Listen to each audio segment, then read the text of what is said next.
Delahunty, and as everyone knows, I simply adore Stephen Joseph Harper. And so that's why I'm here today to ask you, nay, beg you, to get out on October the 19th and vote. Vote anybody. It's Mary Walsh in one of her many, many characters. Well, Mary Walsh is going to be herself next week, and she's got something to say about getting older. She will be part of an online panel next week on ageism and other isms in the arts. Thank you for joining us this morning, Mary. Yes, great to be here. I was thinking about ageism, of course, naturally, because you're going to ask me about it, but I was also thinking about sexism. And, you know, I think, I may be wrong about this, and this is certainly it's not scientific in any way, but it seems that on Canadian media and in Canadian film, we try to pretend that there are no old women at all. There seem to be some old men. They seem to make it through. But old women have just died out. I guess there are none. But you see on British television, they've always got like Maggie Smith.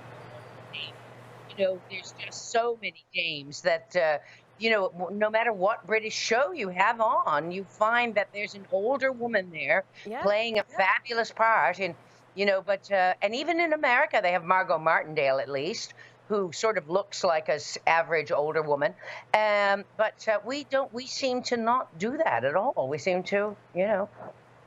Well, older women don't become extinct, do they, in this country? I guess that's what happens. There's just some bears, the polar bears, go after the older women.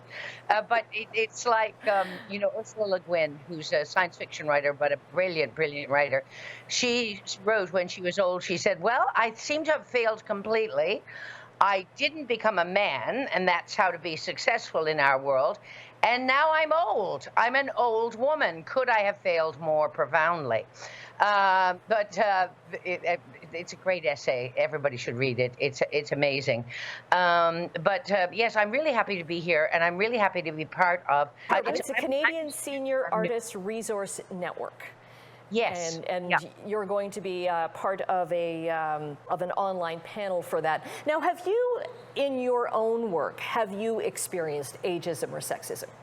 I find it hard to believe that you would. By never getting, you know, now all I do, now this last summer, and I'm not complaining about it because I really enjoyed each and every one of them, but I just seem to be an old woman dying of cancer now. That's all right.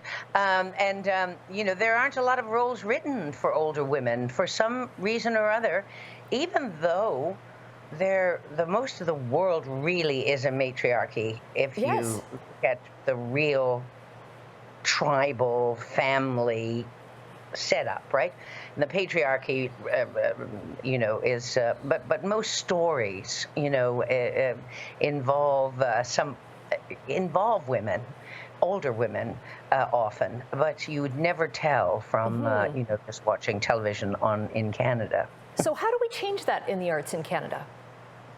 Well, I'm doing a lot of writing, so, you know, I'm writing parts for older women. And I guess that I don't know. I mean, you know, there's a certain amount of growth necessary anyway, isn't there? I mean, if we're talking about old women, but if we're talking about women, you know, the numbers are staggeringly low in terms of women in this country and on this continent who direct, you know, it's like about 11%. And even though we talk about it all the time, the showrunners, the directors, you know, the number of women who are actually in positions of power is quite low, and it doesn't seem to shift very much. So I think the more we know, the more we're aware of it, and the more we demand change. Well, you know, when the Prime Minister came in and he immediately made his cabinet gender equal. Well, because people have been saying, oh my God, what are we going to do? We'll never be able to do anything about it. I mean, because how are you ever going to make a, you know, cabinet equal?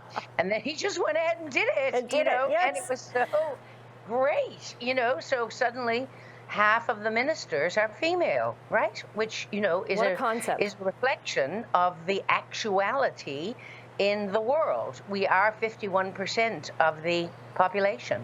Okay. Well, Mary, I'm very much looking forward to this conversation. We'll get the details up on our website, chch.com. A pleasure to speak with you this morning. And a pleasure to be in Hamilton again. Thank you. Working